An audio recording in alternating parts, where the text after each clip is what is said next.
இந்திய இராணுவத்தில் பணிபுரியும் போது 2 பிள்ளைகளும் ராவி நதியில் தவறி விழுந்து மரித்து விட்டார்கள். பிறகு அவர் மற்றும் அவர் மனைவி பிள்ளைகள் இழந்த துக்கத்தில் என்ன செய்வது என்று தெரியாமல் தவித்துக் கொண்டு இருக்கும்போது இயேசு கிறிஸ்து தரிசனம் கொடுத்து இருவரும் ஆண்டவருக்கென்று ஊழியம் செய்யும்படி அழைக்கப்பட்டார்கள். அவர்கள் செய்து வரும் சத்திய வேத ஆராய்ச்சி ஊழியம் ஆண்டவருடைய கிருபையால் வல்லமையாக நடைபெற்று வருகிறது. அவர்கள் கொடுக்கும் ஆண்டவருடைய வார்த்தையை நாம் கேட்போம்.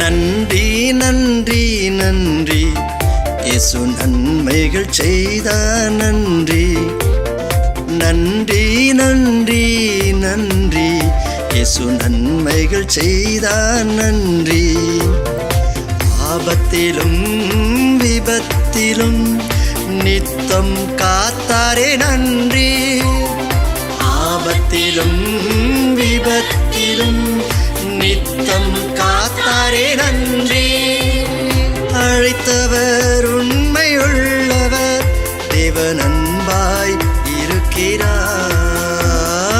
அழைத்தவர் உண்மையுள்ளவர், தேவன் அன்பாய் இருக்கிறார். நன்றி நன்றி நன்றி இயேசு நன்மைகள் செய்தார். நன்றி நன்றி நன்றி நன்றி இயேசு நன்மைகள் செய்தார். நன்றி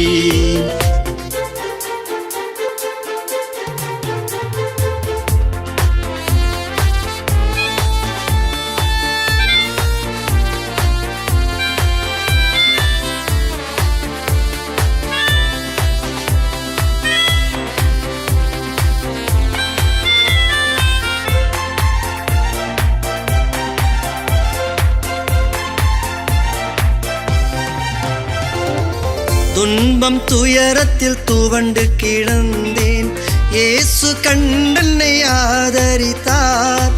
துன்பம் துயரத்தில் துவண்டு கிடந்தேன், இயேசு கண்டென்னை ஆதரித்தார்.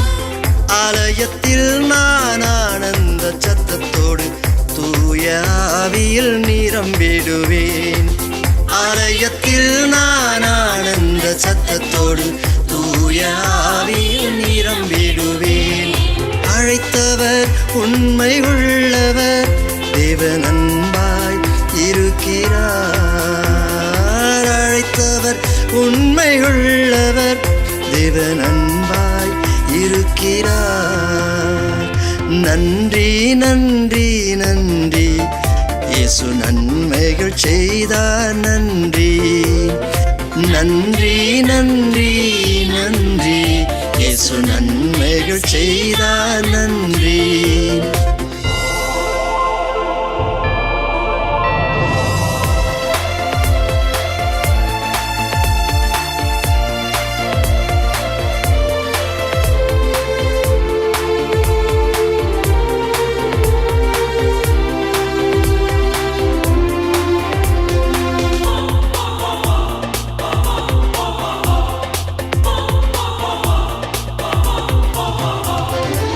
சத்தியத்தை நான் கேட்டதினால் விடுதலை வாழ்வில் அடைந்தேனே. சத்தியத்தை நான் கேட்டதினால் விடுதலை வாழ்வில் அடைந்தேனே. சாத்தானை கர்த்தர் மிதித்ததினாலே சங்கடம் இனி இல்லை, துதித்திடுவேன். சாத்தானை கர்த்தர் மிதித்ததினாலே சாட்சியாய் நானும் வாழ்ந்திடுவேன். அழைத்தவர் உண்மை உள்ளவர், தேவன் அன்பாய் இருக்கிறார். அழைத்தவர் உண்மை உள்ளவர், தேவன் அன்பாய் இருக்கிறார். நன்றி நன்றி நன்றி இயேசு நன்மைகள் செய்தார். நன்றி நன்றி நன்றி நன்றி இயேசு நன்மைகள் செய்தார் நன்றி. ஆபத்திலும் விபத்திலும் நித்தம் காத்தாரே நன்றி. ஆபத்திலும் விபத்திலும் நித்தம் காத்தாரே நன்றி. அழைத்தவர் உண்மையுள்ளவர் தேவன் அன்பாய் இருக்கிறார். அழைத்தவர் உண்மையுள்ளவர் தேவன் அன்பாய் இருக்கிறார். நன்றி நன்றி நன்றி இயேசு நன்மைகள் செய்தார் நன்றி. நன்றி நன்றி நன்றி இயேசு நன்மைகள் செய்தார் நன்றி.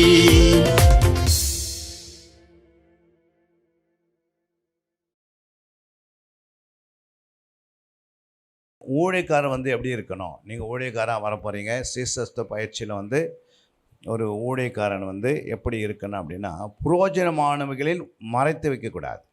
ஃபஸ்ட்டு புரோஜனமானவைகளை நாம் மறைத்து வைக்கக்கூடாது. அப்போஸ்தலர் 20:20 வாசிக்கிறோம். பிரயோஜனமானவைகளில் ஒன்றையும் நான் உங்களுக்கு மறைத்து வைக்காமல் வெளியரங்கமாக வீடுகள் தோறும் உங்களுக்கு பிரசங்கித்து உபதேசம் பண்ணி. அல்லேலூயா. அப்போது நீங்கள் புரோஜனமானவைகளை ஒன்றையும் மறைத்து வைக்காமல் வெளியரங்கமாக வீடுகள் தோறும் சபைகள் தோறும் உங்களுக்கு பிரசங்கித்து உபதேசம் பண்ணினோம். அல்லேலூயா. இப்போ புரோஜனமானவைகள் என்ன செய்யணும்? நீங்கள் புரோஜனமானவைகளை தன்னுடைய மந்தைகளுக்கு கொடுக்கணும். அல்லேலூயா. இப்போ புரோஜனமானவைகள் என்ன? நம்ம பிள்ளைங்களுக்கெல்லாம் நம்ம எப்படி செய்கிறோம்? புரோஜனமானவைகளை மட்டும் என்ன பண்ணுறோம்?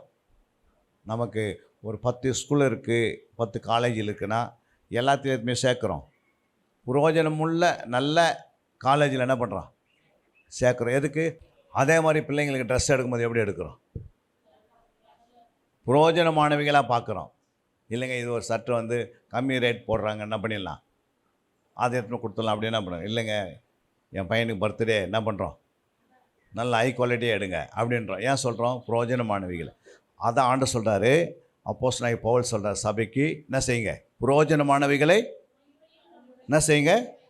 புரோஜனமானவைகளின் ஒன்றையும் நான் என்ன பண்ணேன்?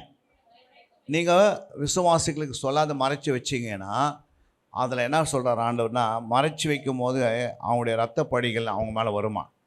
26ஆம் வசனத்தை வாசித்தீங்கன்னா 20-26 தேவனுடைய ஆலோசனையில் ஒன்றையும் நான் மறைத்து வைக்காமல் எல்லாவற்றையும் உங்களுக்கு அறிவித்தபடியினாலே எல்லாருடைய இரத்த பழிக்கும் நீங்கி நான் சுத்தமாய் இருக்கிறேன் என்பதற்கு உங்களை இன்றைய தினம் சாட்சிகளாக வைக்கிறேன். ஏன் ஆண்டவர் இரத்த பழி சொல்கிறாரு? நீங்கள் ஏதாவது மறைச்சி பேசுறீங்க, சொல்லித்தரது கரெக்டாக சொல்லித்தரல அப்படின்னா, இன்றைக்கி நிறைய ஊழியக்காரங்க ஹாஸ்பிட்டல் ஓடிக்கொண்டிருக்கிறாங்க. சில பார்த்தீங்கன்னா சுகர்னு ஓடினுக்கிறதுக்கு என்ன காரணம்னா, இந்த விசுவாசனுடைய இரத்தப்பழி அவங்க மேலே இருக்கும். அதனால தான் ஆண்டவர் சொன்னார், போதகராகாது இருப்பீர்களான்னு சொன்னார். அல்லேலூயா. அதிக ஆக்கினை அடைவோம் என்று. ஏன் அப்படின்னா, நீ போதகர் ஆகிட்ட என்ன பண்ணோம்? ஒரு ஸ்கூலில் டீச்சர் புத்தகத்தில் மறைச்சி தேவையில்லாத மட்டும் போதிட்டு போனாங்கன்னா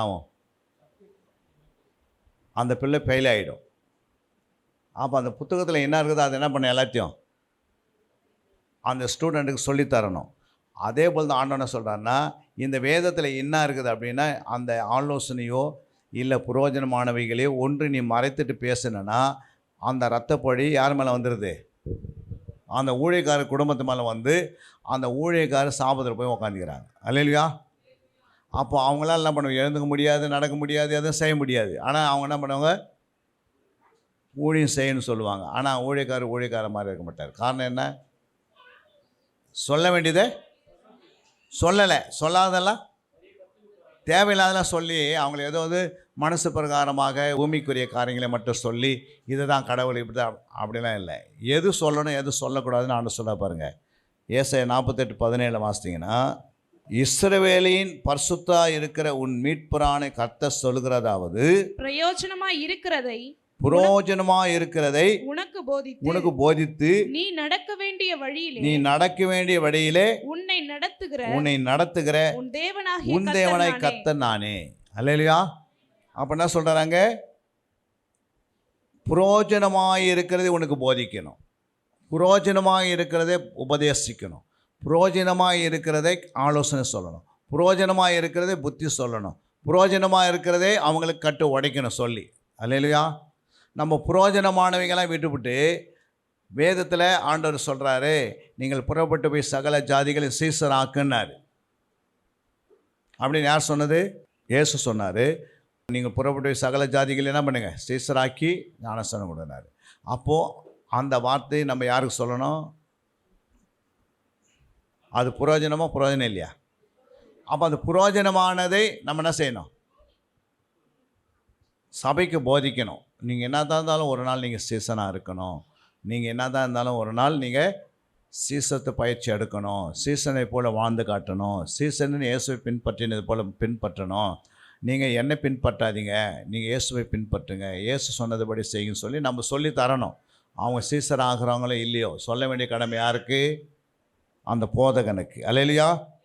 மார்க்கில் 6ஆம் அதிகாரம் 20ஆம் வசனம் சொல்லுது. அதேனென்றால் யோவான் நீதியும் பரிசுத்தம் உள்ளவன் என்று ஏரோது அறிந்து அவனுக்கு பயந்து அவனை பாதுகாத்து அவன் யோசனையின்படி அநேக காரியங்களை செய்து விருப்பத்தோட அவன் சொல்லை கேட்டு வந்தான். யாரு?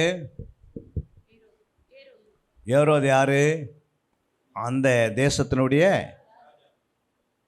ஏரோது ராஜா, கிங் அவர். ஆனால் கிங் யாருக்கு பயப்படுறாரு? இங்கே இருக்கிற யாராவது எம்எல்ஏ கூட நம்ம பயப்படுறாங்களா? ஒரு எம்பி பயப்படுறாங்களா? அப்போ யோசிச்சு பாருங்கள். இன்றைக்கி எம்எல்ஏ கிட்ட போய் எனக்கு ஒரு கல்லறைக்கு இடம் கேட்குறாங்க, ஒரு எம்பி கிட்ட போய் ஏதாவது நீங்கள் செய்வேன்னு கேட்குறாங்க. ஆனால் யோமஸ்தானகன் என்ன வருந்தார் பாருங்கள். அங்கே சொல்லப்பட்டது, அவன் நீதியும் பரிசுத்தம் உள்ளவன். யார்? யோமஸ்தானகன் ஒரு நீதிமானாக இருந்தான், பரிசுத்தம் உள்ளவனாக இருந்தான். இதை ஏரோது அறிந்துக்கினான். அவன் யார்? அப்போ நீ ஒரு நீதிமானாகவும் பரிசுத்தம் உள்ளவனா இல்லை அப்படின்னா நீ எல்லார்கிட்டையும் போய் கையெழுந்துவ, எல்லார்கிட்ட போய் கேட்ப, நீ பிச்சைக்காரன் போல் வாழ்ந்து நிற்ப. அல்லேலூயா. ஆனால் மட்டும் என்ன சொல்லுவோம்? நான் ஊழியக்காரன். புரியுங்களா? ஆனால் ஆண்டவர் பாருங்கன்னா அழகாக எழுதி வச்சிருக்கிறாரு. அவனை பாதுகாத்து சொல்லு. ஏரோது அறிந்து அவனுக்கு பயந்து அவனை பாதுகாத்தாரான். யாரைய? ஊழியக்காரனை யார் வந்து பாதுகாக்கிறது? ராஜா பாதுகாத்து என்ன சொல்கிறாரு?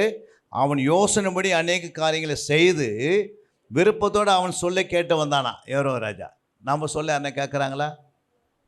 நம்ம தேவனுடைய வார்த்தை சொல்ல கேட்டால் தானே நம்ம சொன்னால் மாத்திரம் கேட்பாங்க. நம்ம என்ன பண்ணுறோம்? ஆண்டவர் எழுதி வச்சது புரோஜனமானதை விட்டுட்டு தேவையில்லாதங்கெல்லாம் கத்துறவனே அதை பண்ணுவார் இதை பண்ணுவார்னா எதையும் பண்ண மாட்டார். அல்லேலூயா. புரோஜனமானவைகளை ஜனங்களுக்கு நீ சொல்லித்தரல அப்படின்னா வேஸ்ட்டு. தானியேல் 4:27 வாசிங்க. ஆகையால் ராஜாவே நான் சொல்லும் ஆலோசனையை நீர் அங்கீகரித்துக் கொண்டு நீதியை செய்து உமது பாவங்களையும் சிறுமையாளுக்கு இறங்கி உமது அக்கிரமங்களையும் அகற்றிவிடும். அப்பொழுது உம்முடைய வாழ்வு நீடித்திருக்கலாம் என்றான். யார் சொல்றது? தானியேல் யாருக்கு ஆலோசனை கொடுக்குறாரு? ராஜாக்கே கொசால் என்ன சொல்ல? உனக்கு நீடித்த நாட்கள் வேணும்னா அது என்கிட்ட தாங்க இதுப்பா. நம்ம சொல்ல முடியுதா? சாதாரண ஒரு கவுன்சிலர் கூட சொல்ல முடியல. கவுன்சிலர்கிட்டே போய் நின்று என்ன பண்ணுறோம்? கவுன்சிலர்கிட்ட நின்று அப்போ நமக்கு ஏன் அப்படின்னா நம்ம ஆண்டோடைய வார்த்தை கரெக்டாக பரிசுத்த அந்த வார்த்தையை என்ன பண்ணுறதில்ல சொல்லுங்கள், போதிக்கிறதில்ல, நாம் நடக்கிறதில்ல. அல்லேலூயா. அதனால தான் நமக்கு இவ்வளோ பிராபலங்கள். நம்ம ஆண்டோடைய வார்த்தையின்படி வாழணும், நடக்கணும், செய்யணும் அப்படின்னா நீங்கள் என்ன செய்திருக்கணும்? அந்த தானியேல் சொல்கிறா பாருங்க. ராஜாவே நான் சொல்லும் ஆலோசனையை நீ என்ன பண்ணு? அங்கீகரித்து கொண்டு நீதியை செய்து உமது பாவங்களையும். அப்போ அவர் என்ன பண்ணுறாரு? நீதியை என்ன பண்ண மாட்டேன்றாரு? சயம் பண்ணுறாரு. தானியேல் போய் சொல்கிற நீதியை செய்து அப்புறம் உமது பாவங்கள் என்ன பண்ணி? உன் பாவங்களையும் சிறுமியானவர்களுக்கு என்ன பண்ண? இறங்கணும். உன் அக்கிரமங்களை அகற்றிவிடும். அப்பொழுது உன் வாழ்வு நீடித்திருக்கும் அப்படின்னு ஒரு ராஜா கிட்ட போய் நின்று தானியேல் சொல்றாருன்னா எந்த அளவுக்கு அவருக்குள்ள பரிசுத்த அபிஷேகம் இருந்திருக்குது. அல்லேலூயா. ஒன்று யோமஸ்தானகன் எப்படி நிற்கிறாரு, ரெண்டாவது தானியேல் போய் நிற்கிறாரு, மூன்றாவது பாருங்க 2 ராஜாக்கள் 3ஆம் அதிகாரம் 12 வாசங்க. அப்பொழுது யோசபாத் அவனை நோக்கி, கர்த்தருடைய வார்த்தை அவனிடத்தில் இருக்கிறது என்றான். இஸ்ரவேலில் ராஜாவும் யோசபாத் யோதேமின் ராஜாவும் அவனிடத்தில் போனார்கள். எலிசா இஸ்ரவேலின் ராஜாவை பார்த்து, எனக்கும் உமக்கும் என்ன?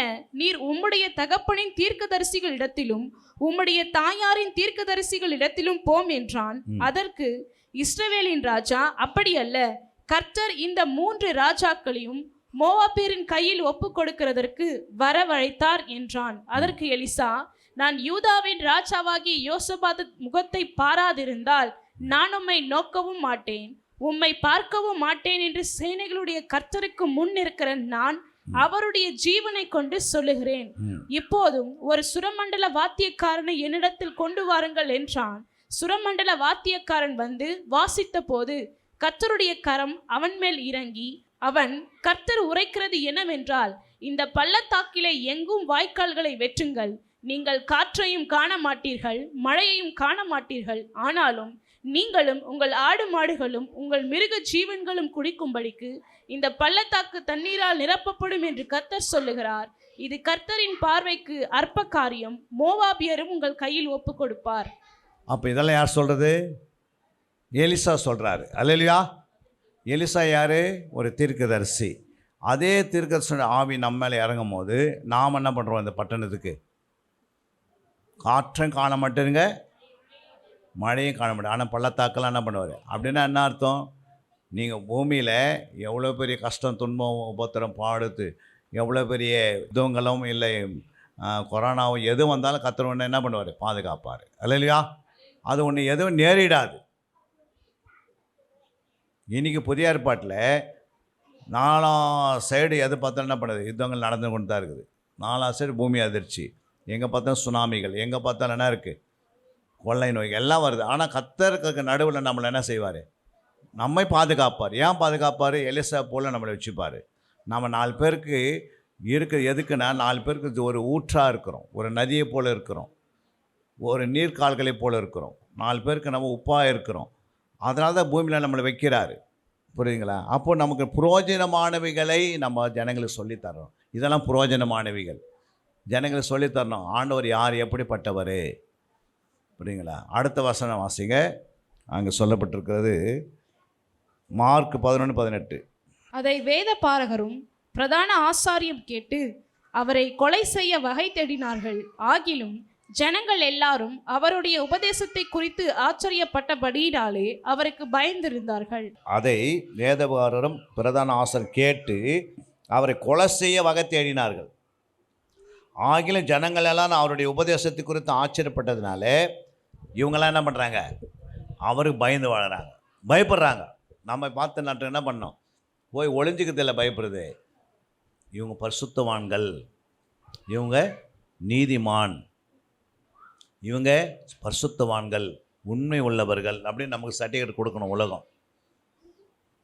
ஏதோ நான் ரட்சிக்கப்பட்டேன், ஏதோ பைபிளை கையில் தூக்கிட்டேன், அப்புறம் இஷ்டம் போல நான் என்ன பண்ணுறேன்? ஊழியம் செய்கிறேன். அது கிடையாது. நீ பைபிளை வேதத்தை கையில் தூக்கிட்ட பிறகு உன்னை யாரும் என்ன பண்ணக்கூடாது? கை நீட்டி நீ ஒரு ஊழியக்காரனா என்ன பண்ணிக்கூடாது? சொல்லிடக்கூடாது. தேவனை நாம் தூசிக்கப்பட்டுரும். அந்த அளவுக்கு நீ சுத்தமாக வாழ்ந்து ஒரே வாழ்க்கை தான். எத்தனையோ பேருக்கு ஊழியக்காரன்ற அந்த ஸ்லாக்கியம் இல்லாத சுற்றுறாங்க. நம்ம ஆண்டவர் ஊழியக்காரன் ஆக்கிட்டாருன்னு வச்சுங்க, நம்ம அந்த ஸ்லாக்கியத்தை என்ன பண்ணோம்? பயன்படுத்திக்கணும். ஒரே வாழ்க்கை தான், ஒரே முறை தான் ஊழியக்காரன்னு நம்ம எடுக்கிறோம். அந்த ஊழியக்காரன் மரணம் சந்திக்கிற அன்றைக்கி அவரை பற்றி சொல்லணும், ஊரே சொல்லணும். அவர் எங்கெல்லாம் போய் ஜெபம் பண்ணாரோ அந்த வீடெல்லாம் இன்றைக்கி ஆசீர்வாதமாக இருக்குது சொல்லணும். அந்த மாதிரி ஒரு பேர் வரத்துக்கு என்ன செய்யணும்? இந்த மாதிரி தேவ சமூகத்தில் உட்காந்தா தான் வரும். புரியுங்களா? ஆண்டோடைய வார்த்தை, ஆண்டு உன் கூட இல்லை அப்படின்னா நீ ஒன்றுமே செய்ய முடியாது. அப்போ ஆண்டு உன்னோட கூட இருக்கணும்னா அவருடைய வார்த்தைகளுக்கு செவி கொடுத்து கீழ்ப்படிந்து நீ நீதிமானாக மாறணும். புரியுங்களா? எந்த ஒரு பரிசுத்தமானோ எடுத்த பிறகு நீதிமானாக வரல. ஆபிரகாம் நீதிமானாக வரத்துக்கு எப்போ நீதிமானாக மாறினார்? ஆபிரகாம் எப்போ நீதிமானாக மாறினார்? யாக்கோபு 2ஆம் அதிகாரம் 20-21. வீணான மனுஷனே, கிரியை இல்லாத விசுவாசம் செத்ததென்று நீ அறிய வேண்டுமோ? நம்முடைய பிதாவாகிய ஆபிரகாம் தன் குமாரன் ஈசாக் பலியிட்டதின் மேல் செலுத்தின போது கிரியைகளினாலே அல்லவோ நீதிமானாக்கப்பட்டான். பாருங்க, அப்போ நீதிமான் எப்போ வந்தது? 25 வருஷம் இருக்கும்போது அவன் நீதிமான் இல்லை. அல்லேலூயா. ஈசாக்கு பிறந்த போது நீதிமான் இல்லை. ஆனால் ஈசாக்கு பலியில் செலுத்த போகிறாரு. பலி செலுத்து கொண்டு போய் பலிக்கு ஆக ஒப்பு கொடுக்குறாரு பாருங்க. அன்றைக்கி தான் அவர் என்ன வராரு. அப்போ எத்தனை வருஷம் அவனுக்கு கேப் கிடச்சிது? 75 அடைக்கிறாரு. எந்த வருஷத்தில் அவன் நீதிமானாக மாறுறாரு? ஈசாக்கு பலி செலுத்தும் போது என்ன வயசு? 12 வயசாக இருக்கும். தெளிவாக பேசுகிறாரே. விறகு இருக்கிறது, பலிக்கு ஆடு எங்கன்னு கேட்குறான்னா, அவர் அந்த காலகட்டத்தில் இவ்வளோ தெளிவாக பேசுகிறாருன்னா வயசு இருந்திருக்கும். ஒரு 18 வயசு இருந்திருக்கும். எவ்வளோ? அதான் வாலிபன் தான் 18. அப்போது அந்த அந்த வாலிபன் கூட முதிர்ந்த வயதில் போகிறாரு. யோசித்து பாருங்கள், கேட்குறாரு பாருங்கள். அப்போ ஒரு 18, இது ஒரு 25, மொத்தம் எவ்வளோ? 43. இப்போ 43 வயசில் அவர் என்ன வராரு? நீதிமான். பலி செலுத்த அன்றைக்கி தான் என்ன வராரு பாருங்கள். அடுத்த வருஷம் என்ன சொல்லுது? விசுவாசம் அவனுடைய கிரியைகளோடு கூட முயற்சி செய்து கிரியைகளாலே விசுவாசம் பூரணப்பட்டதென்று காண்கிறாயே. அப்படியே ஆபிரகாம் தேவனை விசுவாசித்தான், அது அவனுக்கு நீதியாக எண்ணப்பட்டது என்கிற வேத வாக்கியம் நிறைவேறிற்று. அவன் தேவனுடைய சிநேகிதன் எனப்பட்டான். பாருங்க, சிநேகிதன் கூடவே போஸ்ட் வாங்குறாரு. நீதிமான் போஸ்ட்டு ஆல்ரெடி விசுவாசித்து வந்தான். அவன் கீழ்ப்படிந்து வந்தான். ஆரம்பத்தில் கீழ்ப்படிந்தான், விசுவாசித்தான். ஆனால் நீதிமானாகவோ சிநேகிதனாக மாறத்துக்கு எவ்வளோ நாள் ஆகுது? ஆண்டவருக்கு நம்ம என்ன மாறணும்? சிநேகிதனாக மாறணும். ஏன் சிநேகிதனாக மாறணும்? யோவான் 15:15 வாசித்து பாருங்க. இனி நான் உங்களை ஊழியக்காரன் என்று சொல்லுகிறதில்லை. ஊழியக்காரன் தன் எஜமான் செய்கிறதை அறிய மாட்டான்.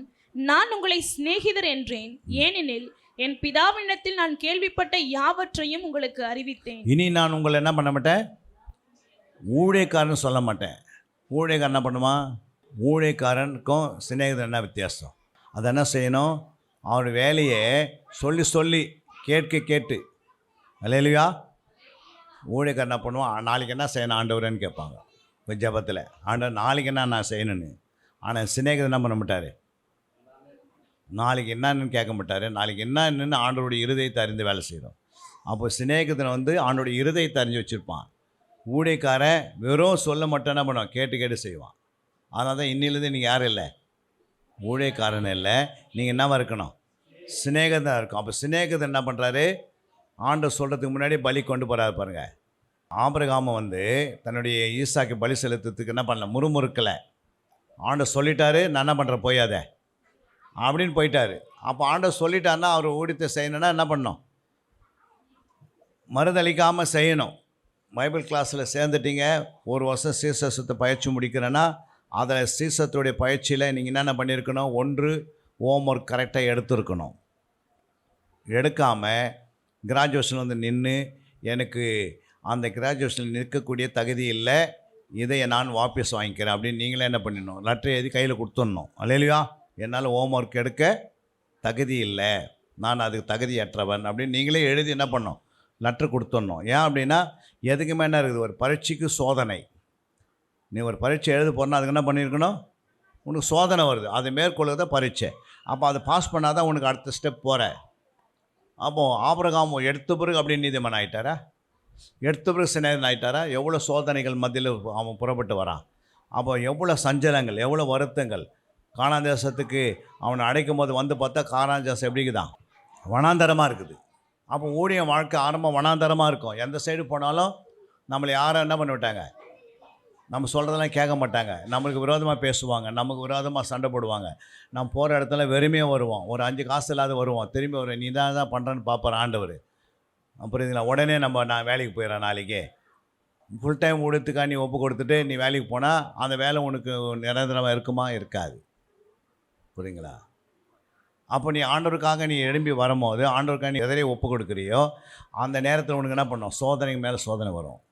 அதெல்லாம் நீ ஜெயிச்சா தான் கரெக்டாக ஆண்டவருக்கு என்ன பண்ண முடியும்? ஆண்டவர் அப்போ நிறைவான ஆசத்துக்கு கட்டளையிடுவார். எடுத்த பிறகு ஆண்டவர் என்ன பண்ண மாட்டார்? எதையுமே எடுத்த பிறகு செய்ய மாட்டார். ஃபஸ்ட்டு மோசேக்கு என்ன வாழ்க்கை? ஃபஸ்ட்டு மோசைக்கு என்ன வழக்கு இருந்தது? 40 வருஷம் அவன் அரண்மனையில் இருந்தான். அப்போ அரண்மனையிலேருந்து எங்கே வரான்? வனாந்தரத்துக்கு வரான். அப்புறம் வனாந்தரத்து எங்கே போகிறான்? ஊழுத்து வந்து என்ன சொல்கிறாரு? அங்கேயும் எப்படி இருக்குது வாழ்க்கை? ஒரு விசுவாசி பேசுகிற வார்த்தைகளை அவங்களால என்ன பண்ண முடியல. புரியுங்களா? அவன் அந்த பேசின வார்த்தையிலேயே கண்மலையை பார்த்து பேச வேண்டிய ஆள் என்ன ஆயிடுச்சு? அடிச்சுட்டு என்ன பண்ணுறாரு? கோணாங்கசரி இவர் போகாது போயிட்டார். அல்லேலூயா. நடுவில் சபை என்ன பண்ணுது? தத்தளிக்குது. அவர் சொல்கிறாரு, என்னை நரகத்துக்கு கொண்டு போயிடுங்க ஆண்டவரே, இந்த ஜனங்களாம் எங்கள் பரலோகத்துக்கு கொண்டு போன்னு ஜெபம் பண்ணுறாரு. அப்படின்னா என்ன அர்த்தம்? ஜீவ புஸ்தகம் என் பேர் என்ன பண்ணிவிடுங்க. அப்போ நான் நரகத்துக்கு போகிற மாதிரி தான் அர்த்தம். நான் நரகத்துக்கு போயிடுறேன், இந்த ஜனங்களை எங்கே போட்டோம்? பரலோகம் போகட்டும் ஜெபம் பண்ணுறாரு. அப்படி என்ன பண்ணுறாங்களா மேய்ப்பர்கள்? நான் நரகத்துக்கு போயிடுறேன் ஆண்டவரே, இந்த ஜனங்கள்லாம் பரலோகத்துக்கு போகணும் ஜெபம் பண்ண முடியுமா? நம்ம ஏன் அது மாதிரி பண்ணார்? அது ஒரு நல்ல மேய்ப்பன் ஆடுகளுக்கு ஜீவனை கொடுக்குற ஆண்டவரே என்ன பண்ணுறாரு? மோசே பேசுகிற அந்த வார்த்தையில் ஆண்டவர் என்ன பண்ணுறாரு? கர்த்தர்கிட்டே என்ன பண்ணுறாரு? பேசுகிறாரு. மோசே பேசும்போது எப்படி பேசுகிறாரு? ஒரு சிநேகிதனை போல பேசுகிறாரு. ஆண்டவரே, இவ்வளோ தொழு நீ கொண்டு வந்தியே, ஒரு வேளை இவர்கள் நீ சாகடிச்சிட்டுனா அந்த எகிப்து என்ன சொல்லுவான் அப்படின்னு ஆண்டவருக்கு பாடம் எடுக்கிற மாதிரி இருக்குது மோசே. அல்லேலூயா.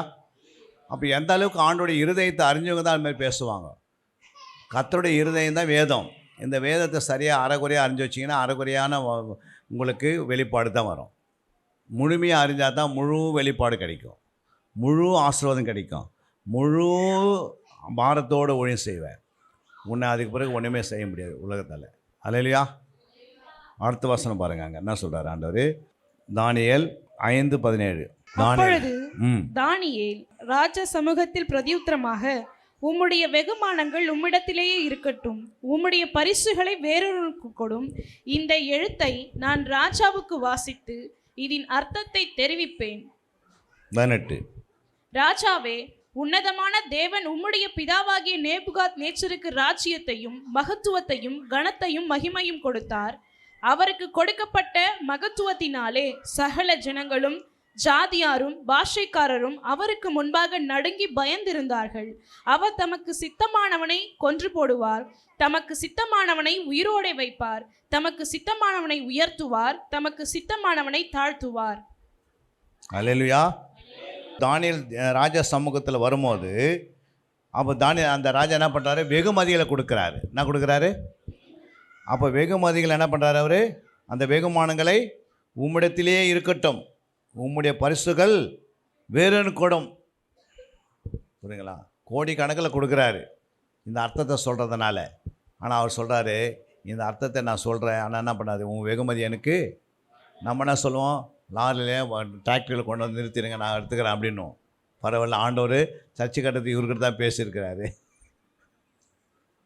அப்படி தானே சொல்லுவோம். ஆனால் பாருங்கள், இவர் ஒவ்வொரு தேவனுடைய பரிசுத்தவான்கள் அவங்களோட கையில் வேதமே இல்லாத காலகட்டத்தில் எப்படி பேசுகிறாங்க. நம்ம வேதத்தை கையில் வச்சுக்கின்னு என்ன பண்ண முடியல, சரியாக பேச முடியாத உட்காடுறோம். அந்த அளவுக்கு அவங்க அந்த ஆண்டவர் மேலே இந்த வைராக்கியம் தான். எப்பவுமே ஆண்டவர் மேலே யார் அதிகமாக வைராக்கியம் இருக்கிறோம் அவங்கள தான் டாப்பில் தூக்கிடுவார். புரியுங்களா? உனக்கு தாளந்து வரங்கள்லாம் ஆண்டவர் ஏற்ற நேரத்தில் கொடுத்துருவார். வைராக்கியம் இல்லைன்னா தரமாட்டார். ஊழியம் செய்வோம், எப்படி இருப்போம்? ஊழியம் சாதாரணமாக இருக்கும். ஆனால் வைராக்கியமானவர்களுக்கு ஊழியம் எப்படி இருக்கும்? எல்லாத்துலேயுமே வளர்ச்சி வந்துடும், வேகமாக வளரும். எது இருந்தாலும் ஆண்டவருக்காக நான் நிற்பேன் அப்படின்னாங்கன்னா அவங்க தான் வைராக்கியம் உள்ள. வைராக்கியம் உள்ளவர் தான் ஆண்டு தேடுகிறாரு. புரியுங்களா? வைராக்கியம் உள்ளவர்களை தான் ஆண்டவருக்கு உபயோகப்படுத்துகிறாரு. அப்போ அவங்க மேலே வரத்தை கொடுத்தாருன்னா, ஒரே ஒரு வரம் அவங்க மேலே இறங்கிச்சுன்னு வச்சுக்கோ, ஒரு தீர்க்கதரிசனம் வர இறங்கிச்சுன்னா உனக்கு ஒரு பெரிய இந்த பட்டணத்தில் ஆண்டவன் பண்ணார், உயர்த்திடுவார். புரியுங்களா? ஒரு 4 சபையில் நீ தீர்க்கதரிசனம் உரைச்சிட்டுனா அது பிறகு எல்லா ஆட்கள் யார்கிட்ட வரும்? அந்த சர்ச்சையே பிடின்னு ஓடியாந்துடும் பின்னாடி. ஏன்னா அந்த தீர்க்கதரிசனம் வரம் உன் மேலே கொடுக்கறதுக்கு ஆண்டுக்கு எவ்வளோ நேரம் ஆகும்?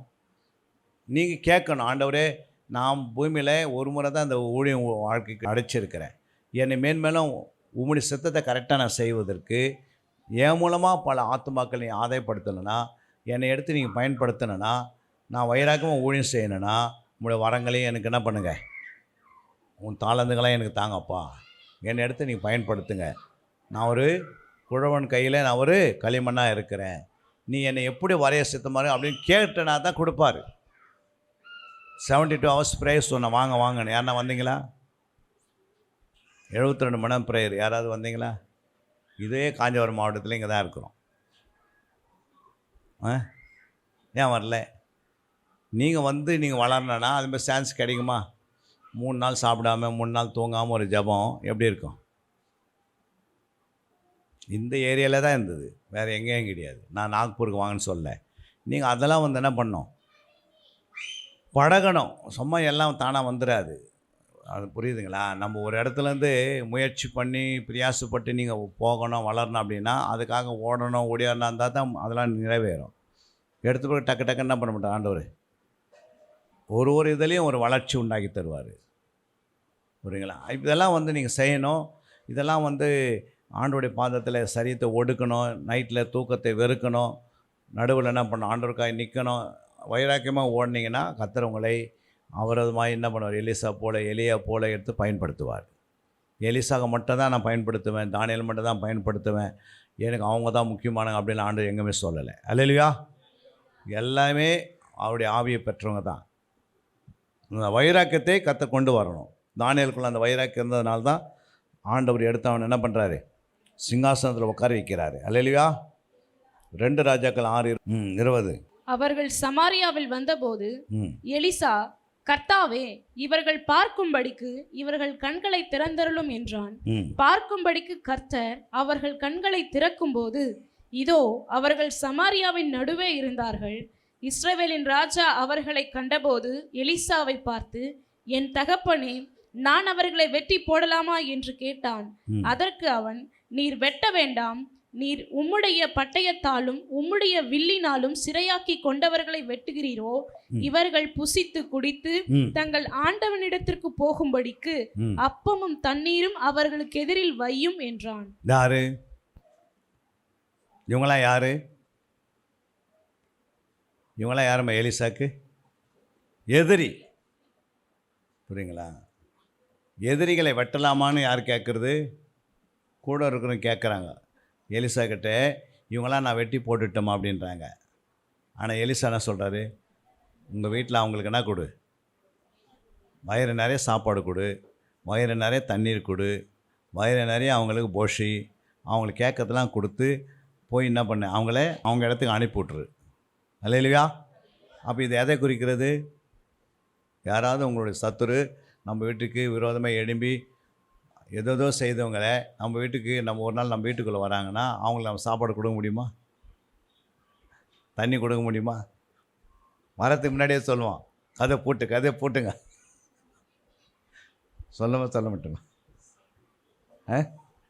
அந்த ரவுடி வரான், சீக்கிரம் போட்டு நம்ம என்ன பண்ண அந்த சைடு போயிடலாம். ஆனால் இங்கே பாருங்கள், எலிசா என்ன பண்ணுறாரு, எதிரிகளையே உங்கள் வீட்டில் உட்கார வச்சு அவங்களுக்கு என்ன கொடு, அவங்க சொல்கிறாங்க. 6:22 வாசிங்க.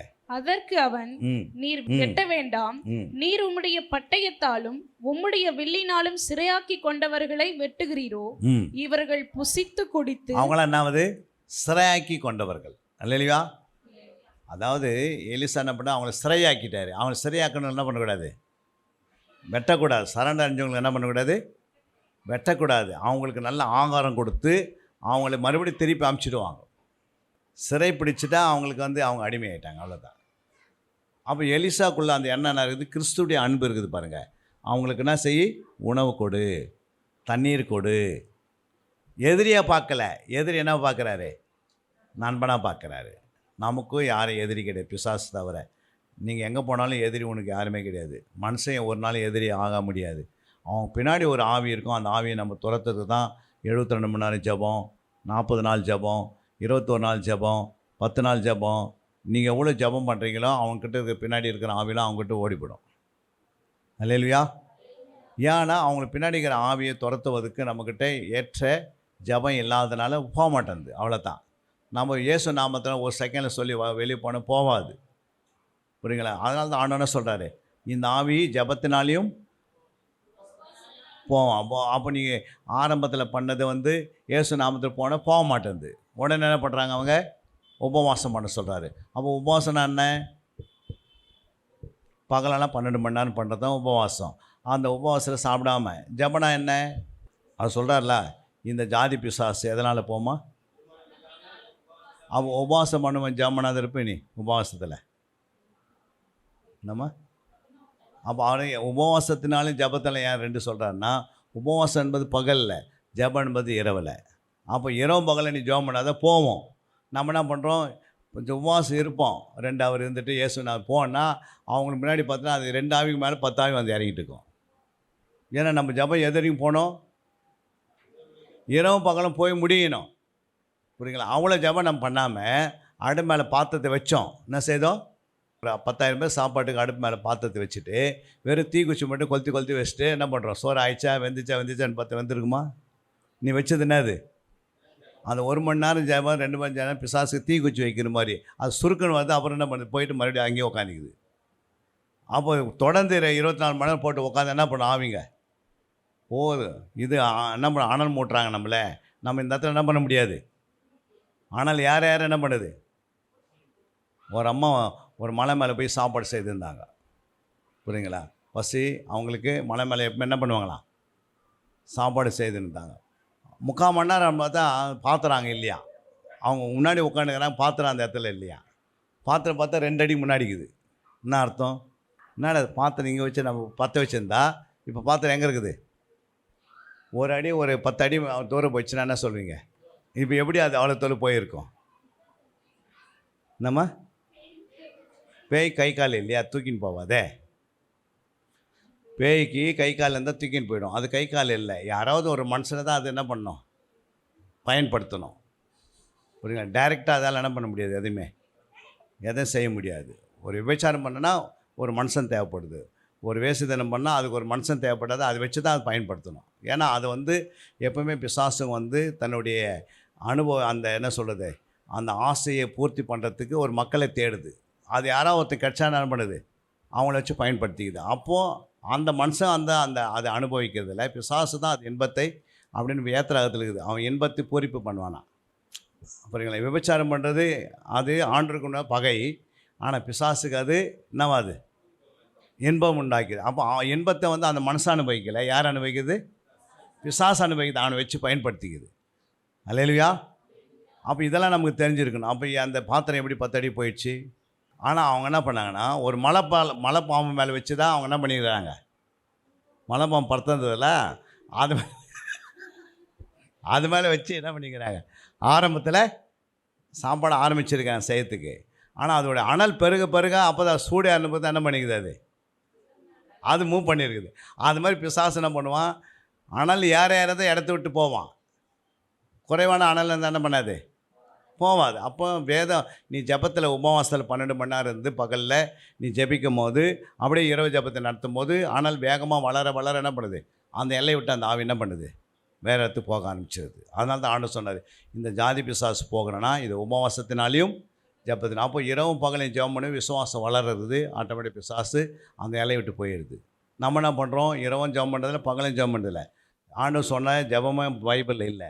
இல்லாத ஒரு ஜபத்தை போட்டு என்ன பண்ணுறோம், 10 மணிக்கு வர வேண்டியது 1 மணிக்கு முடியாது. அதுக்கு பேர் என்னது, உபவாசம்.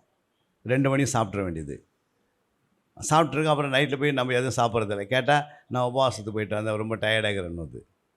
அதுவும் கூடவே சொல்லுவாங்க இல்லை, ஆமாம் உபவாசம் போயிட்டு வந்தால் எப்படி இருப்பாங்க, ஏங்கன்னா உபவாசத்தில் இருந்து டயர்டாக பலப்படுவாங்க. ஜபத்தில் இருந்தால் பலவீனப்படுவாங்களா, பலப்படுவாங்களா? ஆனால் இவங்க என்ன சொல்கிறாங்க, ரொம்ப பலவீனம் ஆகிட்டேன் அப்படின்வாங்க. அதில் நீங்கள் அந்த ஜபம் பகலுக்கு 12 மணி நேரம், இரவுக்கு 12 மணி நேரம்னா அப்படிப்பட்ட ஜபங்களை பண்ணால் தான் ஊழியம் வளரும். இல்லைன்னா ஊழியம் ஏன் வளர்ச்சி இல்லை அப்படின்னா, அனல் இல்லை, அக்னி இல்லை, உபவாசத்துக்கு பலன் இல்லை, சுய பலன் இருக்குது. சுய வல்லமை வச்சு நம்ம ஜபத்தெல்லாம் நடத்த முடியாது. அல்லேலூயா. தேவ பலனில் தான் ஜபம் இருக்குது.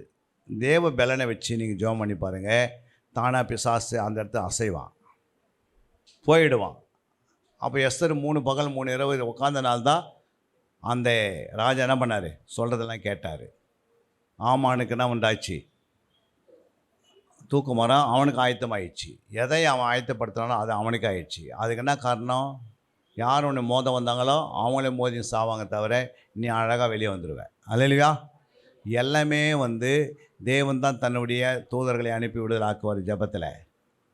அப்போ இதெல்லாம் வந்து உனக்கு ஜெபம் வந்து சும்மா ஒரு 5 நிமிஷம் 10 நிமிஷம் ஜெபத்தில் வந்து சாதாரண ஆவிகள் வெளியே போயிடும். செய்வன ஆவிகள், மாந்தர ஆவிகள், உங்களுக்கு விரோதமாக எழும்பின சில வல்ல மந்திரமான ஆவிகள், இந்த தந்திரமான ஆவிகள்லாம் அவ்வளோ சீக்கிரம் வெளியே போகாது. அதுக்கு ஹெவி ஜெபம் வந்தால் தான் போகும். ஒரு ஊழியக்காரன் அவ்வளோ நேரம் ஜெபிக்கலை அப்படின்னா பழைய ஏற்பாட்டில் இவ்வளோ ஜெபம் தேவைப்பட்டால் புதிய ஏற்பாட்டில் எவ்வளோ ஜெபம் தேவைப்படுது? பழைய ஏற்பாட்டிலே அவங்களாம் எத்தனை நாள் சாதித்திருக்கிறாங்க. அந்த சாதனையில் பாதி கூட நம்ம பண்ணுறதில்ல. அல்லையா? அதெல்லாம் கர்த்தர் பார்த்துக்கொள்வார். நீங்கள் என்ன பண்ணுங்கள், வர 10 அரை மணி நேரம் நம்ம ஜெபம் பண்ணிட்டா அது போதுமா? அதுக்கேற்ற ஆசீர்வாதம் தான். ஆசீர்வாத வளர்ச்சிக்கு வழி என்ன? உன் ஜெபத்தினுடைய அளவுகோல். புரியுங்களா? அளவுகோல் ஜெபத்தினுடைய அளவு பெருகணுன்னா நீ தான் ஜெபத்தை அதிகப்படுத்தணும். இல்லைங்க எனக்கு அதெல்லாம் முடியாது, நான் இவ்வளோ தான் ஜெபம் பண்ணால் அவ்வளோதான் இருக்கும் ஊழியம். ஆனால் யார் யாரை அக்னி யார் யார் என்ன பண்ணோம் சொல்லுங்கள். எங்கேயோ இருக்கிற சூரியனு இது மாதிரி சூடு ஆகாக என்ன பண்ணுது, அப்படியே மேலே போய் திரும்பி அது உள்ளே வந்து நம்மளை உட்காரவே பண்ணுது. நாமளே என்ன பண்ணுறோம், புழுக்கமாக இருக்குது ஏன் ஓடு வெளியேன்றோம், சீக்கிரம் முடின்றோம், சொல்கிறோமா இல்லையா? இந்த அனலே தாங்க முடியல. அப்போது ஜபன் பதி இதோட அதிகமாகுமா கம்மியாகுமா? அதிகமாகும். அப்போ பிசாசு இந்த எல்லையை விட்டு என்ன பண்ணோம், ஊரை விட்டு எல்லா பிசாசு என்ன சொல்லும், இவங்க எவ்வளோ பேர் ஜபத்தை பண்ணுறாங்க, இதை அப்படியே தடுத்து நிறுத்துனுங்க. அது யாரை பிடிச்சா நடத்தலான்னா அது ஒரு தலைவன் இருக்கிறார் பிடிங்க அப்படின்வாங்க. அவர் சொல்லுவார் இது மாதிரி 72 மணி நேரம் நடத்தலான்னா தலைவர் பிடிச்சி என்ன சொல்லும், நீங்கள் 2 மணி நேரம் நடத்தினா போதும் அப்படின்றோம். யாரை பிடிக்கும், யார் அதுக்கு முக்கியமாக இருக்கிறோன்னா அதை அந்த ஜபத்தை ஸ்டாப் பண்ண வைக்கும். அதனால தான் பரிசுத்தமான்கள் அதிகமாக தானியல் என்ன பண்ணார், 21 நாள் ஜெபம் பண்ணுறாரு. தானியல் 9ஆம் அதிகாரத்தில் எடுத்து பார்த்தீங்கன்னா அவர் என்ன பண்ணுறாரு, இஸ்ரவேல் ஜனங்களை சிறையிலேருந்து மீட்டு எடுத்துக்கு அவர் 21 டேஸ் தொடர்ந்து என்ன பண்ணுறாரு, உபவாசம் இருந்து ஜெபம் பண்ணுறாரு. கட்டுத்தானே உடைஞ்சது. இஸ்ரவேலர் விடுவிக்கப்பட்டு உள்ளே வராங்க. இந்த ஜனங்களை விடுவிக்கணும்னா 21 நாள் ஜெபம் யார் பண்ணுறது? நம்ம இடத்துல 21 நாள் சாப்பிடக்கூடாது, 21 நாள் என்ன பண்ணணும், தூங்கக்கூடாது. கண்டினியூ ஆண்டவர் சமுதிரம் உட்காந்து ஜெபம் பண்ணுறது யார் பண்ணுறது? உங்களுக்கு யார் பண்ண போகிறீங்க? அவங்க மட்டும் கரங்களை ஊற்றி ஒரு அலையை சொல்லுங்க பார்க்கலாம். கையெல்லாம் பாதி கூட யாரும் மட்டும் விட்டுட்டீங்க, இனிமேல் விடாதீங்க. அல்லேலூயா. அதாவது ஜபத்தில் தான் எல்லாமே வச்சிருக்கிறாரு. புரியுங்களா? ஆண்டவர் சொல்ல மூளையில் இல்லாதது முழங்காலில் இருக்குது. நீ முழங்கால் போட்டோன்னா சாத்தான் என்ன பண்ணுவான், ஆசீர்வாதம் எல்லாம் அந்த பட்டணத்தில் சேர்த்து வச்சல யாருக்கு, யாருக்குமா? கர்த்தருடைய பிள்ளைகளுக்கு தான். ஒரு வசனம் இருக்குது, அந்த வசனம் உலகத்தில் சேர்த்து வச்சல யாருக்குன்னு ஆண்டவர் சொல்கிறாரு. அந்த வசனம் தெரியுங்களா உங்களுக்கு யாருக்காவது? அப்புறம் பார்க்கலாம், அது ஒன்றும் ப்ராப்ளம் இல்லை. அது சொல்கிறேன் நான். அந்த வசனத்தை நீங்கள் தேடினீங்கன்னா வரும் அது. அதாவது இந்த உலகத்தில் என்னென்ன எல்லாம் சேர்த்தோம் அதில் யாருக்குன்னா தேவனுடைய பிள்ளைகளையும் எழுதி வச்சுருப்பார். புரியுங்களா? அது எப்படி சுதந்திரிக்கணும்னா நம்ம அந்த ஜபத்தினால தான் சுதந்திரிக்கிறோம். சும்மா இப்போ யாரை கொடுப்பாங்களா, அவங்க ரட்சிப்பின் வழியாக நடத்தினா தான். அப்போ இதெல்லாம் வந்து ஒரு காலங்கள் வரும்போது தானாகவே உலகம் என்ன பண்ணுமா, கிறிஸ்தவங்களை தேடி நாடி வருவாங்களாம். அப்போ இதெல்லாம் வந்து எப்போது ஒரு எழுப்புதல் ஆவி இறங்கும் போது, இல்லை உங்கள் மேலே எழுப்புதல் ஆவி இறங்கி தனியாக நீங்கள் வேலை செய்கிறீங்கன்னா ஆண்டவர் உங்களை என்ன பண்ணுவார், அந்த மாதிரி ஒரு பெரிய ஆசீர்வாதங்களை ஆண்டவர் கட்டளை விட்டாருங்களா? பாவிகளுடைய ஐஸ்வர்யங்கள் நீதிமான்களுக்காக. ஆனால் அது என்ன போட்டிருக்குன்னா அந்த பொருளையே நமக்கு கொடுத்துட்றாங்க எடுத்து. அதனால தான் அந்த வசனம் அப்புறம் போகும்போது சொல்கிறேன் அந்த வசனம். இப்போ நம்ம சப்ஜெக்ட்டுக்கு வருவோம். அப்போஸ்தலர் 14:22. சீஷருடைய மனதை திடப்படுத்தி விசுவாசத்திலே நிலைத்திருக்கும்படி அவர்களுக்கு புத்தி சொல்லி, நாம் அநேக உபத்திரவங்களின் வழியாய் தேவனுடைய ராஜ்யத்தில் பிரவேசிக்க வேண்டும் என்று சொன்னார்கள். அப்போ இதெல்லாம் வந்து சபைக்கு பிரயோஜனமானவைகள். எது பிரயோஜனமானவைகள்? சீஷருடைய மனதை நீங்கள் என்ன பண்ணணும், சபையில் இருக்கிற மக்களுடைய மனதை திடப்படுத்தணும், ஸ்ட்ராங் படுத்தணும். புரியுங்களா? சத்தியத்தை வந்து நல்லா சொல்லி விசுவாசம் என்ன பண்ணோம், நமக்கு என்ன உண்டு, நாம் அநேக உபத்திரவங்களின் வழியாக தான் தேவனுடைய ராஜ்யத்துக்குள்ள என்ன பண்ண முடியும், போக முடியும். புரியுங்களா? அப்போது பிளெஸ்ஸிங் மட்டும் பிளெஸ்ஸிங் தேவை. ஆனால் அதுக்கு முன்னாடி இதுவும் தெரியணும். நமக்கு அநேக உபத்திரங்களும் இருக்குது. புரியுங்களா? அப்போ உபத்திரம் வரும்போது அவங்க சபையை விட்டு ஓட மாட்டாங்க. நீங்கள் சொல்லித்தரல அப்படின்னா உபத்திரமே இல்லைங்க, நமக்கு என்ன இருக்குது, எல்லாம் வெறும் ஆசீர்வாதம் போது நீங்கள் ஒரு நாளைக்கு உபத்திரம் வரும்போது சபையில் நிற்பாங்களா? ஆனால் ஆண்டவர் என்ன சொல்கிறாரு, நமக்கோ நாம் அநேக உபத்திரங்கள் வழியாய் தேவனுடைய ராஜ்யத்தில் பிரவேசிக்க வேண்டும் என்று சொன்னார்கள். அப்போது நமக்கு அநேக உபத்திரங்கள் வழி இருக்கிறது. உபத்திரம் இல்லாத எங்கே போக முடியாது. அப்போ உபத்திரத்தை குறித்து நீங்கள் சொல்லி தரணும், திடப்படுத்துறது மேலே. அதுதான் மேலே திடப்படுத்துகிறாங்க. அப்போஸ்தலர்கள் என்ன பண்ணுறாங்க, சீசருடைய மனதை திடப்படுத்தி விசுவாசத்தில் எப்படி இருக்கணுமா, நிலைத்திருந்தது. அப்படி இதெல்லாம் நீங்கள் விசுவாசம் நிலைத்திருந்து சொல்லிவிட்டு உபத்திரத்தை சொல்லாது போயிடும். புரோஜனமானவைகளை மக்களுக்கு விதைக்கணும். உபத்திரன்றது அவங்க மனசில் இருக்கணும், பிளஸ்ஸிங்கும் அவங்களுடைய ஆசீர்வாதம் அவங்களோட மனசில் இருக்கணும். வெறும் பிளஸ்ஸிங் மட்டும் சொல்லிவிட்டு உபத்திரமே கிடையாது அப்படின்னா சர்ச்சில் என்ன பண்ண மாட்டாங்க, பாதி பேர் சர்ச்சை விட்டு பின் வாங்குவாங்க. ஐயோ எங்கள் பாஸ்ட்டு என்னடா எப்போ பார்த்தாலும் ஆசீர்வாதத்தையே சொல்கிறாரு, இன்றைக்கி உபத்திரம் வந்துச்சு, இதுக்கு என்ன வழின்னா அப்போ வேறு யாருன்னா தேடுவாங்க. வேறு ஏதாவது ஒரு ஊழியக்காரை தேடி போயிடுவாங்க. வேறு ஏதாவது ஒரு ஊழியக்காரை நாடுவாங்க. ஏன் நாடுவாங்க, நீங்கள் அவங்களுக்கு ஏற்கனவே என்ன பண்ணிட்டீங்க, ஆசீர்வாதமே சொல்லியிருக்கிறீங்க. புரியுங்களா? அப்போ இங்கே பவுல் என்ன சொல்கிறாரு, பவுல் நம்ம சொல்கிறாரு, அநேக உபத்திரவங்களின் வழியாய் அநேக உபத்திரங்கள் வழியாய் தேவனுடைய ராஜ்யத்தில் பிரவேசிக்க. அப்போ அநேக உபத்திரங்கள் வழியாக தேவனுடைய ராஜ்யத்தில் போகணும்னா பரலோகத்துக்குள்ளே போகிறதுக்கு அநேக உபத்திரங்கள் இருக்குது.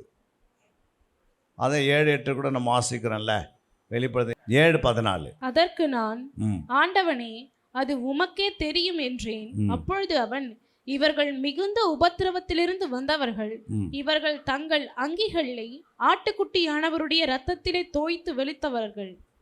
அப்போ இவங்களாம் எப்படி வந்தாங்க, அநேக உபத்திரத்திலிருந்து வந்தவங்க இல்லையா?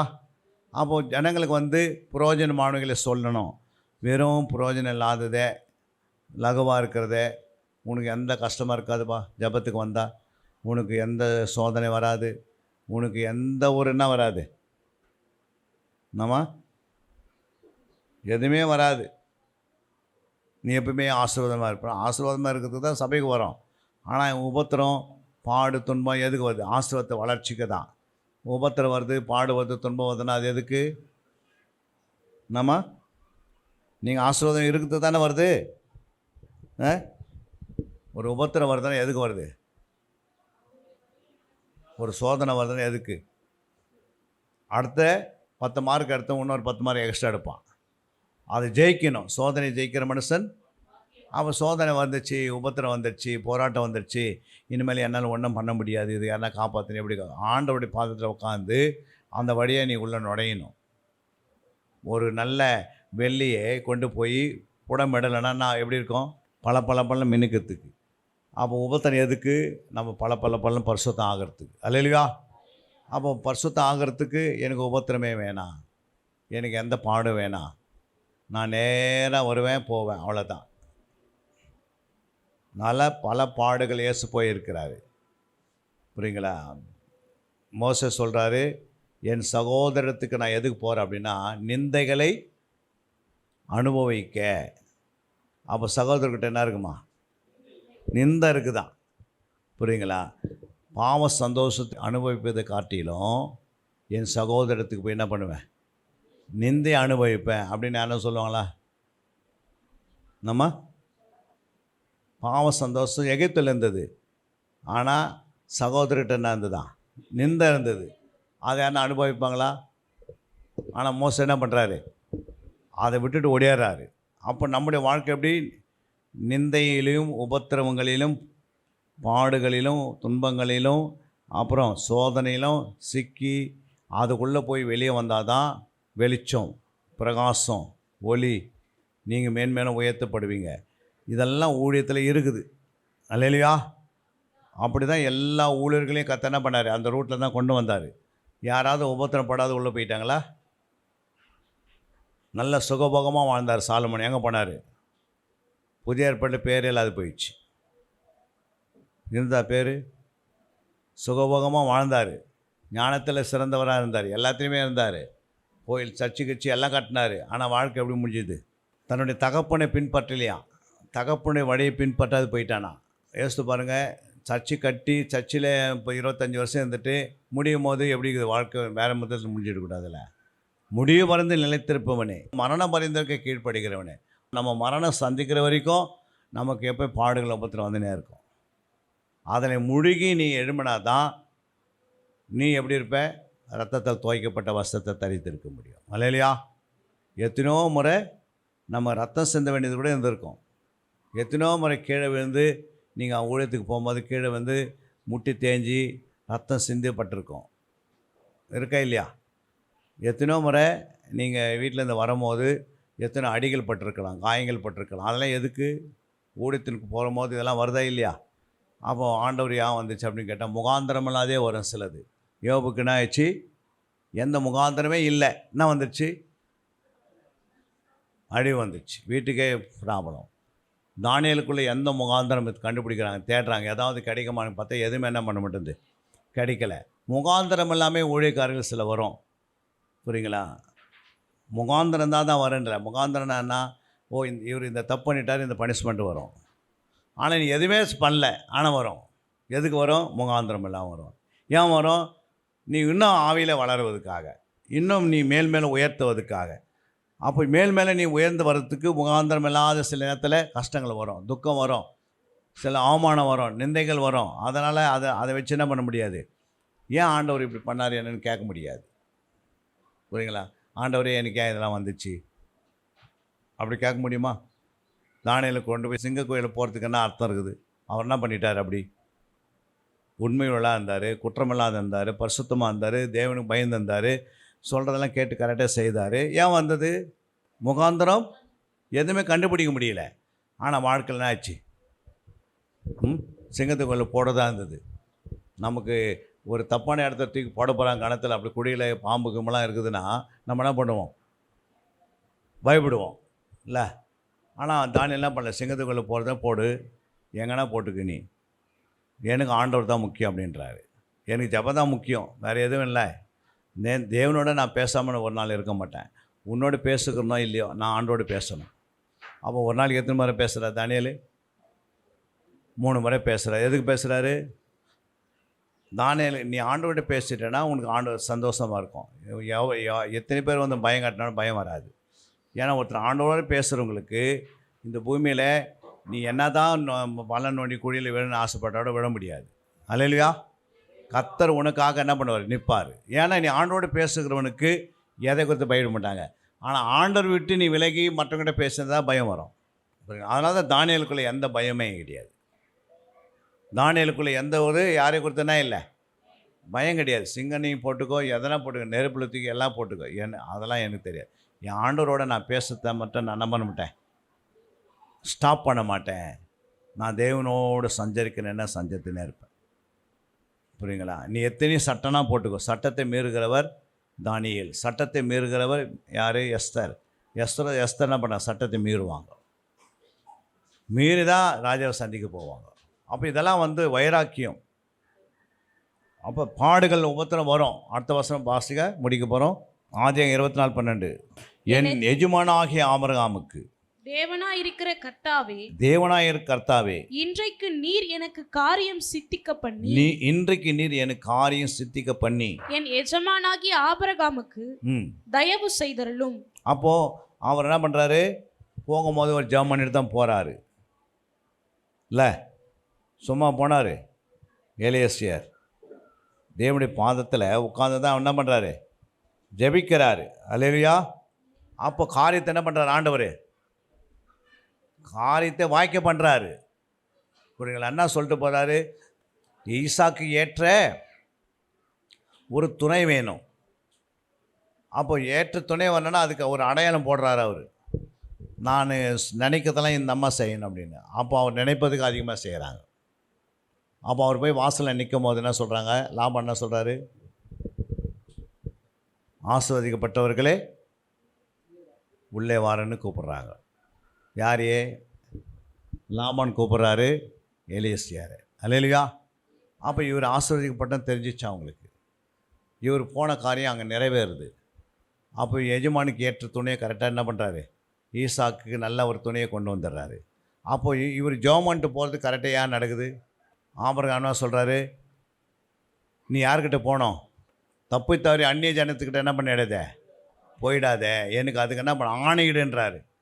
அப்போ இதெல்லாம் உறுதிமொழி கரெக்டாக இருக்கணும். நம்ம யாரையும் நம்பி வரல ஊழியத்துக்கு, இயேசுவை நம்பி தான் வந்திருக்கிறோம். நீங்கள் இயேசு நம்பி வந்தால் உனக்கு எந்த தேவை இருந்தாலும் மனுஷனோட கையை நீட்டிடக்கூடாது. எனக்கு உதவி செய், எனக்கு அதாவது கொடு அப்படின்னு கேட்கக்கூடாது. நீ தேவ சமூகத்தில் போய் முழங்கால் படிட்டா உன்னை தேடி வரும். உன் நம்பர் பரலோகத்தில் இருக்குது, ஃபோன் நம்பர், உன்னுடைய அட்ரஸ் பரலோகத்தில் இருக்குது, உன்னுடைய வீட்டு அட்ரஸ்ஸு பரலோகத்தில் இருக்கிறது, உன்னுடைய எல்லா தேவைகளும் பரலோகத்தில் இருக்குது. நீ ஆண்டவரை நோக்கி கேட்டால் ஆண்டவர் என்ன பண்ணுவார்? அங்கேருந்து ஃபோன் பண்ணி சொல்வார். புரியுங்களா?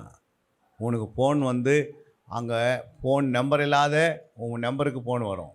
ஆனால் இங்கே ஃபோன் நம்பர் போட்டால் தான் வரும். ஆண்டவருக்கு எந்த ஃபோனே தேவையில்லை. அல்லையா? அவரே ஃபோனாக இருக்கிறார் இல்லையா? உனக்கு என்ன வேணுமோ நீ அவர்கிட்ட கேட்கணும். அப்போ எலியேசர் கரெக்டாக கரெக்டாக நிறைவேறுது பாருங்கள். ஒரு வேலைக்காரன் தான் சொல்கிறாங்க. ஆனால் எலியேசர் வந்து பரிசுத்த ஆவியனுக்கு ஒப்பிட்டு பேசணும், ஈசாக்கு இயேசுக்கு ஒப்பிட்டு பேசணும், ஆபிரகாம் பிதாவுக்கு ஒப்பிட்டு பேசணும். அல்லையா? ஆனால் பாருங்கள், ஈசாக்கு 100 மடங்கு ஆசீர்வாதம். எலியேசர் சொன்னதை அப்படியே நிறைவேற்றாரு. ஆபிரகாம் பிதாவுக்கு ஒப்பிட்டு அந்த வேலையை செய்கிறாரு. பிதா தான் என்ன பண்ணார்? இயேசு பலிக்கு கொண்டு வராரு. அதே போல் ஆபிரகாம் ஈசாக்கு பலி கொண்டு போகிறாரு. புரியுங்களா? அப்போ இதெல்லாம் யோசித்து பார்க்கணும். ஈசாக்கு ஒரு மணவாளனுக்கு ஒப்பிட்டு வைக்கிறாரு. அப்புறம் ரெபேக்காள் யாராக இருக்கிறாங்க? மணவாட்டிக்கு ஒப்பாக இருக்கிறாங்க. மணவாட்டிக்கு ஆபரணம் தான் யார் கொடுக்குறாங்க? யார் கொடுக்குறாங்க? பொண்ணு வள்ளிலாம். ரெபேக்காள் எடுத்துன்னு வராங்களா? இல்லை யூரியா உடுத்தி எடுத்துன்னு வராரு எலியேசர்? ரெபேக்கா வீட்டில் எல்லாத்துக்கும் கோல்டாக அப்படி போட்டு அமைக்கிறாங்களா? இல்லை எலியேசர் தான் எல்லாத்தையும் போட்டு எடுத்துன்னு வராரு. அல்லையா? அதான் எலியேசர் தான் எல்லாருக்கும் கொடுக்குறாரு. அல்லையா? அப்படின்னா என்ன? ஆண்டவர் தான் மணவாளன் தான் மணவாட்டிக்கு போட்டு கொண்டு போவார். அல்லையா? நம்ம தான் என்ன பண்ணுகிறோம்? அப்போ யோசித்து பாருங்கள். ஆண்டவர் வந்து எல்லாமே வந்து இந்த இடத்துல உறுதிப்படுத்துகிறார். அடுத்து பாருங்கள், ஒரு வசனத்தை வாசிக்கலாம். அங்கே தெளிவாக இன்னொரு வசனம் சொல்ல பாருங்கள். எப்படி புரோஜனமானங்களை போதிக்கணும்னா ஆதி 26-24. அன்று ராத்திரியிலே கர்த்தர் அவனுக்கு தரிசனமாகி, நான் உன் தகப்பனாகிய ஆபிரகாமுடைய தேவன், பயப்படாதே, நான் உன்னுடைய கூட இருந்து என் ஊழியக்காரனாகிய ஆபிரகாம் நிமித்தம் உன்னை ஆசீர்வதித்து உன் சந்ததியை பெருக பண்ணுவேன் என்றார். அப்போது அன்று ராத்திரியிலே கர்த்தர் அவனுக்கு தரிசனமாகி, யாருக்கு தரிசனமாகிறாரு?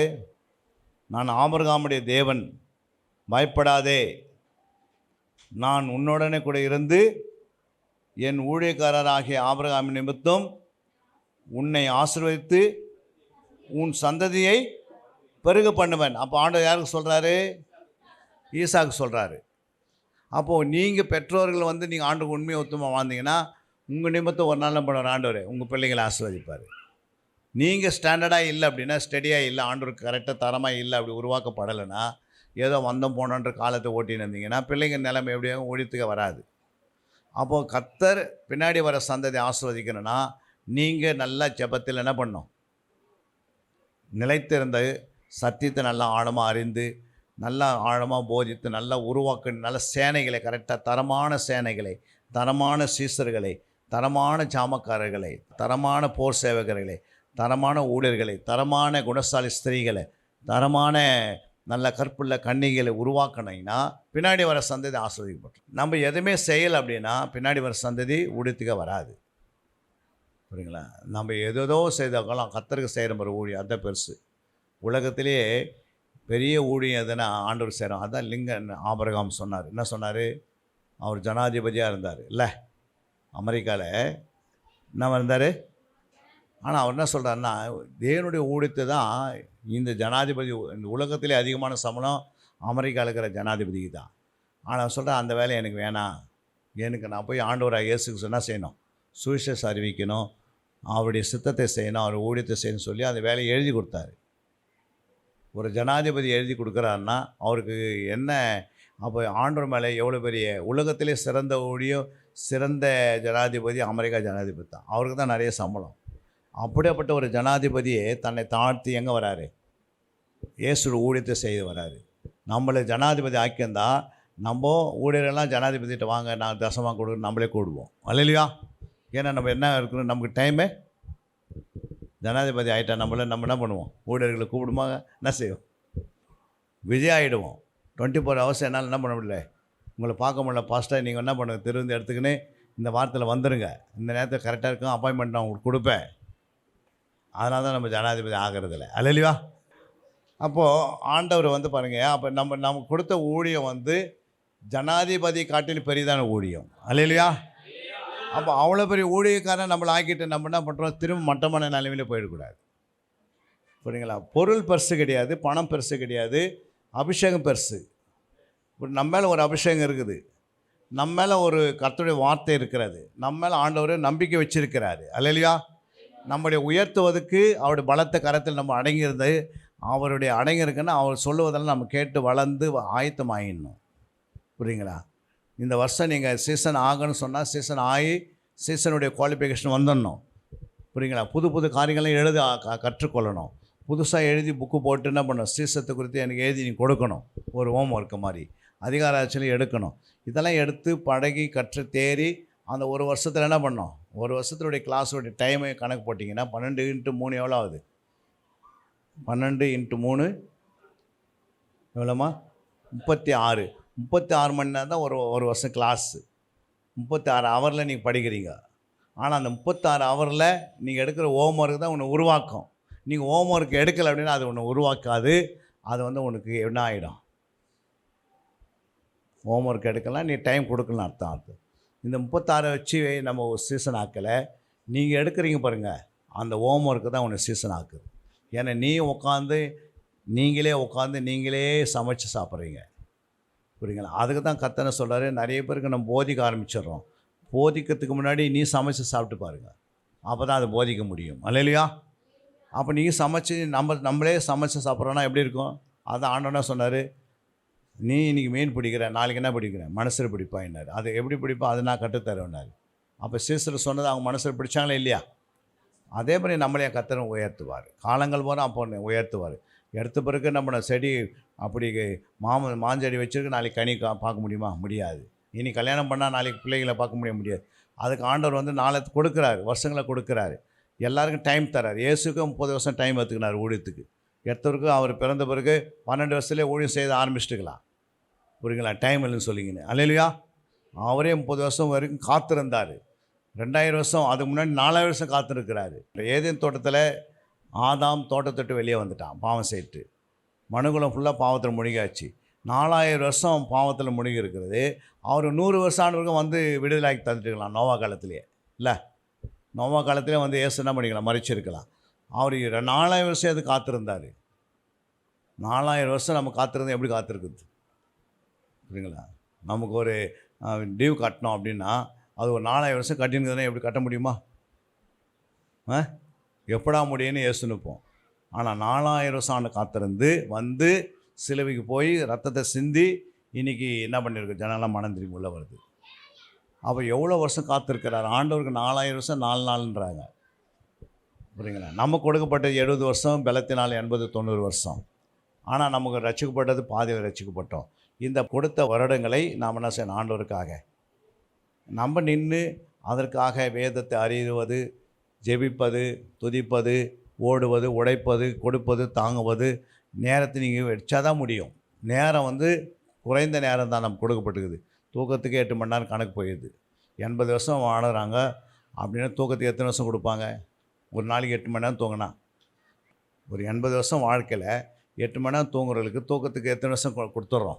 25-26 வருஷம் கொடுக்குறோமா இல்லையா? 26 வருஷம் கொடுத்துட்றோம் தூக்கத்துக்கே. அப்போ என்ன இருக்குது உலகத்தில்?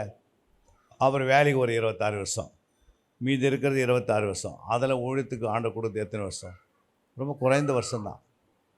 அதனால் காலத்தை நாம் பிரயோஜனப்படுத்தி கொள்ளணும். நாட்கள் பொல்லாதவைகள். சத்தியத்தை அறிகிற அறிவில் வளருங்க. டைம் நமக்கு இன்னும் இருக்கிறது. இன்னும் ஒரு 3-4 மாதம் 4-5 மாதம் இருக்குது. நீங்கள் கற்று சீக்கிரமாக நல்லா ஹோம் ஒர்க் எடுத்து எழுதி அழகாக என்ன பண்ணுங்கள், தெரியுதோ இல்லையோ நீங்கள் எழுத ஒரு நோட்டை ஆரம்பிச்சிடணும். அதில் எழுதினே வரணும். அது ஒன்றுக்கு போதிச்சுனே வர. நான் ஒரு 30 அதிகாரம் தப்பாக இருக்கலாம், 31 அதிகாரம் கரெக்ட் ஆகிடுவார். இல்லையா? அப்படியே வளர்ந்து வருவீங்க. மத்தேயு, மார்க்கு, லூக்கா, யோவான் 150 சங்கீதத்தை உங்களுக்கு ஹோம் ஒர்க் எடுத்து எழுதி கொடுத்தோம். இந்த மாதிரி டெய்லி எழுதுங்க. உங்களுடைய நீங்கள் எடுக்கிறத தப்பு எது ரைட்டானு எனக்கு அமுச்சு விட்டா கூட நான் அதை செக் பண்ணி அனுப்புவேன். நீங்கள் எழுதிட்டு ஃபோட்டோ எடுத்து வாட்ஸ்அப்பில் எனக்கு அமுச்சு விட்டிங்கன்னா நான் செக் பண்ணி கரெக்டாக இல்லைன்னு நான் என்ன பண்ணுவேன், தப்பாக கரெக்டாக இது மார்க்கால் இது தப்பு இது தப்பு அதே மாதிரி உனக்கு ஒரு அடையாளமாக இன்னொன்று அனுப்பிவிடுவேன். அதை நீங்கள் பார்த்து எடுப்பீங்க உடனே. எல்லாமே அப்படி தான் பண்ணுறாங்க. எனக்கு நிறைய பேர் இப்போ நாங்கள் எங்கே போய் எங்கெல்லாம் கிளாஸ் எடுக்கிறோமோ எல்லாம் இந்த ஹோம் ஒர்க்கும் அங்கங்கே அனுப்புறதை நான் பார்க்குறோம். புரியுங்களா? ஒவ்வொரு இடத்துல டெய்லி ஒரு அதிகாரம் அனுப்புகிறாங்க. அப்புறம் அவங்களுக்கு அதை பார்த்து நான் டிக் மார்க் பண்ணி கரெக்ட் பண்ணும்போது அடுத்த முறை அவங்க கரெக்டாக போயிடுறாங்க. விண்ணப்பம், அடுத்தது ஜெபம், அடுத்தது அழுகை, கண்ணீர் அப்படின்னு எழுதலாம். ஏன்னா அதுவும் ஜெபத்தோடு இணையுது. அந்த கீ அந்த வார்த்தை என்ன ஆகுது, நீங்கள் ஜெபம் விண்ணப்பம், ஜெபன்றது வார்த்தை வேறாகுது, விண்ணப்பம். ஆனால் ஜெபமும் விண்ணப்பமும் ரெண்டுமே ஒன்று தான். ஆனால் விண்ணப்பிக்கிறது ஜெபம் வேறு, ஜெபம் பண்ணுறது வேறு.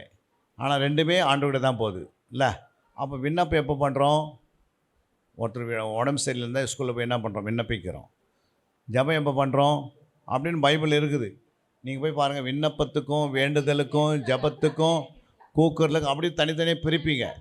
கூக்குரல்னா என்ன, ஜெபனா என்ன, விண்ணப்பனா என்ன, மன்றாடுதலாம் என்ன, கண்ணீர் விடுதலாம் என்ன, இதெல்லாம் ஒன்றுக்கு பின்னாடி ஒன்று வந்துனே தான் இருக்கும். நீங்கள் எடுக்க போக போக இப்படி எடுத்து எழுதும் போது உங்களுக்குள்ள வளர்ச்சி வருது. இதெல்லாம் கேரக்டரு. நீங்கள் வார்த்தையை வாசிக்கும் போதே சொல்லிடலாம். சீசத்த பயிற்சியில் இது முக்கியமானது. இது சீசத்த பயிற்சியில் முக்கியமானதெல்லாம் இதெல்லாம் முக்கியமானது. இதெல்லாம் நீங்கள் உங்கள் சபையில் வளர்ச்சிக்காக சொல்லித் தருவீங்க. இப்போது சாட்சி நேரம். உங்களுடைய சாட்சியை நீங்கள் பகிர்ந்து கொள்ளலாம். அன்பிற்குரியவர்களே, சத்திய வேத ஆராய்ச்சி வித்தியாசாலை தரிசன ஊழியம் 1. வடமாநிலத்தில் 300 திருச்சபைகளை உருவாக்குதல். 2. மாதம் ஒருமுறை எழுப்புதல் உருவாக்கும் எழுப்புதல் கூட்டம். 3. ஊழியர்கள், சபை தலைவர்கள், சுவிசேஷர்களுக்கென கருத்தரங்கு, அதாவது சத்திய வேத ஆராய்ச்சி நேரம். 4. டிவி ஊழியம். 5. பத்திரிகை ஊழியம். 6. CD DVD ஊழியம். 7. பவர் கேம்ப் அக்னி அபிஷேக முகாம். 8. உபதேச ஆராய்ச்சி கருத்தரங்கு ஊழியம். 9. நலிந்த குழந்தைகள் இல்லம். 10. 24 மணி நேர ஜெப மையம். 11. சத்திய தேவ ஆராய்ச்சி கல்லூரி. 12. சிறுவர்கள் உருவாக்கும் ஊழியம். 13. மருத்துவ முகாம். 14. ஜெயில் ஊழியம். 15. கைப்பிரதி ஊழியம். 16. கிராம ஊழியம். 17. மிஷனரியை உருவாக்கும் ஊழியம். 18. நன்றி துதி ஆராதனை கூட்டங்கள். 19. சமூக நலப்பணிகள் ஊழியம். 20. இன்டர்நெட் மூலமாக ஆன்லைன் படிப்புகள். இது விரைவில் வரவிருக்கின்றது. 21. தேவனுடைய வருகைக்கு ஆயத்தப்படுத்துதல். இதனுடைய நோக்கங்கள்: 1 கோடி சீடர்கள் உருவாகுதல், 1 கோடி ஜாமக்காரர்கள் உருவாகுதல், 1 கோடி யுத்த வீரர்கள் உருவாகுதல், 1 கோடி ஊழியர்கள் உருவாகுதல். தரிசனத்தை அவன் கண்டபோது அவர்களுக்கு சுவிசேஷத்தை அறிவிக்கும்படி கர்த்தர் எங்களை அழைத்தார். புறப்பட்டு போக பிரயத்தனம் பண்ணி. அப்போஸ்தலர் நடபடிகள் 16:10.